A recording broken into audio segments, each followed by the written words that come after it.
It is 1952, sunrise over Sunset Boulevard. The gates of RKO Pictures are just opening for the day. Studio workers are streaming in, grips, makeup artists, assistants with coffee cups and clipboards, everyone moving fast, everyone with somewhere to be. Nobody stops, nobody even slows down. Except one man. He is massive. Wide shoulders, heavy jaw, those famous half-closed eyes that look like they have seen everything and found none of it particularly interesting. A cigarette hanging from his lip. He is Robert Mitchum, the highest-paid actor in Hollywood at this moment. A man who has been to prison, worked chain gangs, and come out the other side without a single apology to offer the world. He stops, because sitting against the studio wall just outside the gate is a young man, maybe 20 years old, thin, poorly dressed, head down, shoulders shaking. The crowd walks past him like he is invisible. Mitchum looks at him for a long moment. Then he does something nobody in Hollywood does. He sits down next to him on the pavement. Right there, on the dirty ground, in his good suit.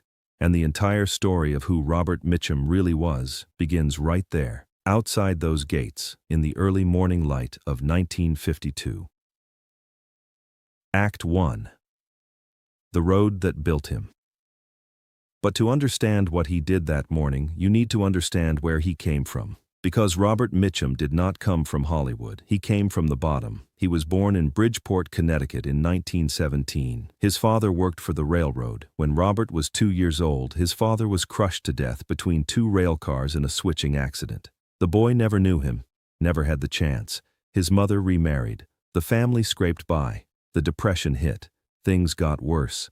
By the time Robert was 14, he was riding freight trains. Not for adventure, not for romance, for survival.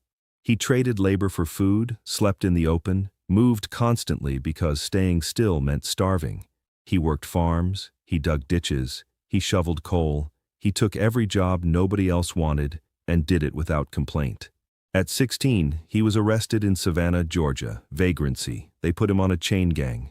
Let that land for a second. 16 years old, shackled, working a road crew in the Georgia heat. 50 days of that. He escaped, literally ran into the woods and did not stop running until he was across the state line. The scars from those shackles stayed on his legs for the rest of his life. He never talked about them. He never used them for sympathy. They were just part of the road. He ended up in California, worked in a munitions factory. The monotony nearly broke him. The same motion, thousands of times a day, something in his mind beginning to crack. He needed out. He wandered into a local theater group almost by accident. He had nothing else to do that evening. He walked on a stage for the first time in his life, and something clicked. Act 2. The discovery. He was not trained. He had no technique. He had no methodology. What he had was something that cannot be taught. Absolute stillness. Most young actors do too much. They gesture. They project. They make it obvious they are performing. Mitchum did nothing. He stood there. He looked at you with those heavy, sleepy, dangerous eyes, and somehow the camera could not stop looking at him. Directors noticed immediately. There was something in his face that suggested he had actually lived through things. Because he had. You cannot fake that. By the early 1940s, small roles. Westerns mostly. Not a leading man yet. A presence, a background threat, but unmistakable. In 1945, the story of G.I. Joe, a serious war film. He played a weary, battle-hardened officer, Academy Award nomination, first major film. He did not seem particularly impressed. That was the thing about Mitchum that Hollywood could never quite understand. He showed up, he did the work, he went home, he refused to schmooze producers, attend the right parties, or be managed. RKO put him under contract and immediately tried to shape his image. Approved talking points, dress codes, interview scripts. He ignored every single one of them. He described acting as not particularly difficult. He said he had two styles, with a horse and without one. He made it very clear he did not consider himself special. This drove the studio absolutely insane, and the audiences loved him for it. Act 3. The arrest that made him immortal. Then came 1948, September 1st. Laurel Canyon, Los Angeles. Police raided a party and arrested Robert Mitchum for possession of marijuana. Front page news. Screaming headlines. The studio went into full crisis mode. In 1948, this was career-ending. The morality clauses existed precisely for moments like this. The studio system had a mechanism for crushing anyone who stepped out of line, and that mechanism was spinning up fast. A carefully crafted public apology was placed in front of Mitchum to sign. He read it. He pushed it back across the table. He went to trial, was convicted. 60 days in the Castaic prison honor farm. He served his time, chatted with the guards, swept floors, slept well. When a reporter asked through the bars what jail was like, he gave an answer that became one of the most quoted lines in Hollywood history, comparing it to the film industry, only with fewer hypocrites. The studio waited for the box office to collapse. It did not collapse. When he was released, the lines wrapped around the block. The audience did not want a polished, untouchable star. They wanted a man who had actually lived in the dirt. And Mitchum was the only one in Hollywood who genuinely had. The arrest did not end his career, it made him mythological. Act 4. The performance that silenced everyone. The defining moment came in 1955. The Night of the Hunter, directed by Charles Laughton, one of the strangest, darkest films ever made in America. Mitchum played Harry Powell, a fake preacher, a serial killer, a man who had love tattooed on the knuckles of his right hand and hate on his left. It is not an acting performance in the conventional sense. It is something closer to a force of nature walking through the frame. Mitchum brought everything to that role. Every night on the road, every guard at the chain gang, every man he had met who wore a kind face over something cold underneath. He was not performing menace. He was reporting it. The film struggled commercially on release, but over the decades its reputation grew until it is now considered one of the great American films, and Mitchum's performance one of the great performances. He never campaigned for awards. He made the film. He moved on. That was always how he operated. Act 5. The Secret. Here is what directors discovered when they actually worked with Mitchum. He was effortless on set, not lazy. Effortless. There is a difference.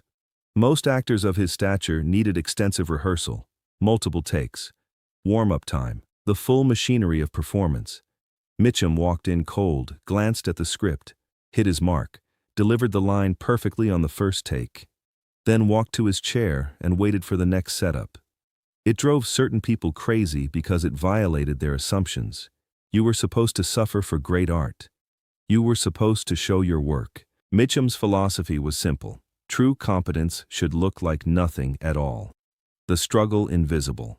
The work disappeared into the result. He had learned this on the road. When you are genuinely surviving, you do not perform survival. You just do it. You conserve. You move efficiently. He brought that same economy to acting, and it produced something that actors with 10 times his formal training could not replicate. Act 6. The Morning at the Gates. Now we come back to that morning in 1952. The young man had come from somewhere far away, spent everything on the bus ticket, waited outside the studio gates since before dawn. A casting director had walked out and told him to move along. No open calls today. Nothing for him here. That was when he sat down against the wall and stopped pretending he was fine. Mitchum sat down next to him. He did not perform generosity for an audience. There was nobody watching. The crew walking past barely noticed either of them. He sat with him, long enough. Then he did something practical. He walked the young man through the gates himself, introduced him to people who could actually help, used his name, the only currency in Hollywood that moved things, not for himself, but to open a door for someone who had nothing. He did not publicize it. The story came out years later, from the young man himself. By then Mitchum was already legendary, and this surprised people because it did not fit the image. The dangerous anti-hero, the man who cared about nothing, except it fit perfectly. Because the image was never the full truth. The full truth was that he had been that young man. The person outside the gates with nothing, a long road behind him, no certainty about what came next. He remembered. He genuinely did not care about status or money or the approval of powerful people. He cared about the people who had nothing, because he had been one of them. Act 7. The Long Career. He kept working, decade after decade. Cape Fear in 1962, one of the great screen villains, a performance of coiled, patient menace that influenced every villain who came after. The Friends of Eddie Coyle in 1973, a small, sad, beautiful film. Mitchum delivering quiet devastation that forced critics who had dismissed him to finally admit what they had been watching all along. Clint Eastwood, Robert De Niro, Jack Nicholson, they all pointed to the same quality. The absolute stillness, the refusal to oversell, the way the camera found something in his face that he seemed barely aware of giving. Same habits throughout. Arrived on time, knew his lines, first take, went home. No entourage, no demands, no speeches. Over 110 films, across 5 decades, almost none of them lazy in the way his reputation suggested. Film after film of an actor showing up and giving exactly what the scene required. No more and no less. No obscure closing. Robert Mitchum died on July 1, 1997, in Santa Barbara, California. Lung cancer. He was 79 years old. The stories people told all had the same quality. A man who operated by a completely different set of rules. Not rules he had decided to follow. Rules he had arrived at through necessity. The road, the chain gang, the factory floor, the prison cell. Rules that could not be shaken loose because they were not ideology. They were just how he was. Over 110 films. 5 decades of work. A legacy that shaped the entire aesthetic of masculine restraint in American cinema. And somewhere in there, a morning in 1952 when a young man sat against a studio wall with nothing left, and the biggest star in Hollywood sat down next to him, not for the cameras, not for the press, not for the story, just because he remembered what it felt like. That is who Robert Mitchum was. The world belongs to those who do not ask for permission. Authenticity is everything. Like, subscribe, hit the bell, and if this story moved you, pass it on.